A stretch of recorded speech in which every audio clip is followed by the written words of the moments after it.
अब देखिए हम क्लास 11 की फिजिक्स पार्ट 2 देखते हैं। पार्ट 2 इसमें हम पढ़ेंगे पहला चैप्टर। इसमें हम टॉपिक पढ़ने वाले प्रत्यास्थता।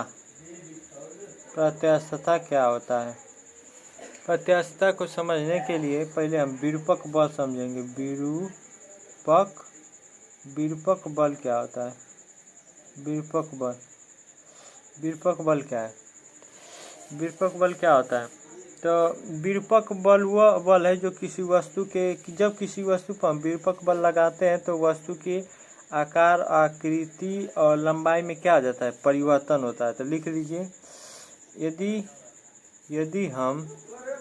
यदि हम किसी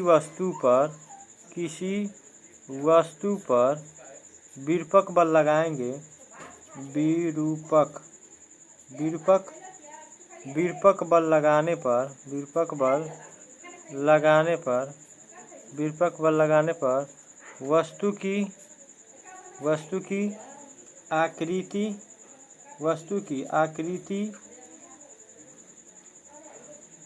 वस्तु की सीधे आकार बोलिए, वस्तु के आकार, लंबाई और आयतन में क्या हो जाता है? परिवर्तन हो जाता है। और आयतन में क्या होता है बच्चे? आयतन में परिवर्तन हो जाता है।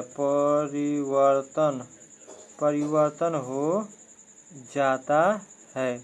तो विरूपक बल लगाने से क्या होता है? यदि हम किसी वस्तु पर विरूपक बल का मतलब एक बाह्य बल है। यदि किसी वस्तु पर हम विरूपक बल लगाने पर उसकी आकार, लंबाई और आयतन में क्या हो जाता है? परिवर्तन। जैसे मान लीजिए यही है, यदि हम विरूपक बल मतलब एक बाह्य बल समझते हैं। विरूपक बल लगाएं, ये आयत दिख रहा था, इसका आकार हम चेंज कर दिए। देखिए आकार चेंज होके एक विरूपक बल लगाए तो जैसे विरूपक बल लगाकर हम क्या कर दिए, इसे हम चाहेंगे तो आयत को हम किस रूप में ढाल सकते हैं? बेलन के रूप में बना दिए। इसका आकार क्या हो गया? बेलन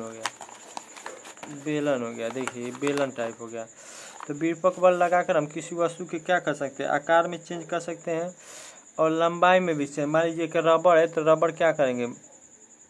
यदि उसको खींचेंगे, विरूपक बल लगाएंगे तो उसके लंबाई में क्या हो जाएगी? वृद्धि हो जाएगी। तो लंबाई में भी परिवर्तन हो जाएगा। और आयतन में परिवर्तन का मतलब मान लीजिए कि कोई गेंद है, जब उसको हम दबाएंगे तो उसके आयतन में क्या हो जाएगी? गेंद को दबाने पर क्या होता है? उसके आयतन में क्या हो जाती है? कमी हो जाती है। तो जब हम किसी वस्तु पर विरूपक बल लगाते हैं तो वस्तु के आकार, लंबाई और आयतन में परिवर्तन हो जाता है। इसे ही विरूपक बल कहते हैं। ठीक है। अब विरूपक बल के बाद हम पढ़ेंगे प्रत्यास्थता क्या होता है। प्रत्यास्थता, तो प्रत्यास्थता किसी पदार्थ का वह गुण है कि यदि हम विरूपक बल को हटा लें तो वस्तु अपनी पुनः प्रारंभिक अवस्था में क्या आ जाती है? वापस आ जाती है। किसी पदार्थ का वह गुण जिसके कारण किसी वस्तु से यदि विरूपक बल हटा लें तो वस्तु अपनी पूर्व अवस्था में क्या आ जाए? वापस चले आ जाएगी। जैसे कह सकते हैं, जैसे मान लीजिए ये एक यहाँ से तार है, ठीक। इसको हम खींच के इसके लंबाई में वृद्धि कर दिए। यफ बल लगाकर, विरूपक बल लगाकर इसके लंबाई में हम डेल्टा एल की वृद्धि कर दिए। और जैसे ही विरूपक बल को हटाओगे या पुनः अपनी प्रारंभिक अवस्था, मान लीजिए इसकी लंबाई कितनी थी? एल थी। जैसे ही विरूपक बल को हटा लेंगे या पुनः अपनी प्रारंभिक लंबाई में आ जाएगी। जैसे स्प्रिंग होता है, स्प्रिंग को खींच दिए और जैसे ही इस विरूपक बल लगा के स्प्रिंग को खींच देंगे और जैसे ही विरूपक बल हटाएंगे स्प्रिंग अपने पुनः प्रारंभिक अवस्था में वापस आ जाएगी। तो ये किस गुण के कारण है? प्रत्यास्थता के अंदर प्रत्यास्थता का गुण है, तो वस्तु अपनी पुनः प्रारंभिक अवस्था में वापस आ जाएगी। तो प्रत्यास्थता क्या होता है? प्रत्यास्थता कह सकते हैं, प्रत्यास्थता किसी पदार्थ का वह गुण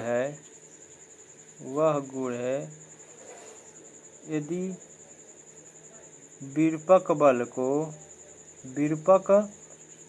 को विरूपक बल को हटाने पर लिखेंगे, विरूपक बल को हटाने पर वस्तु पुनः प्रारंभिक अवस्था में वापस आ जाए। विरूपक बल हटाने पर वस्तु पुनः अपनी पूर्वावस्था में वापस आ जाए, अपनी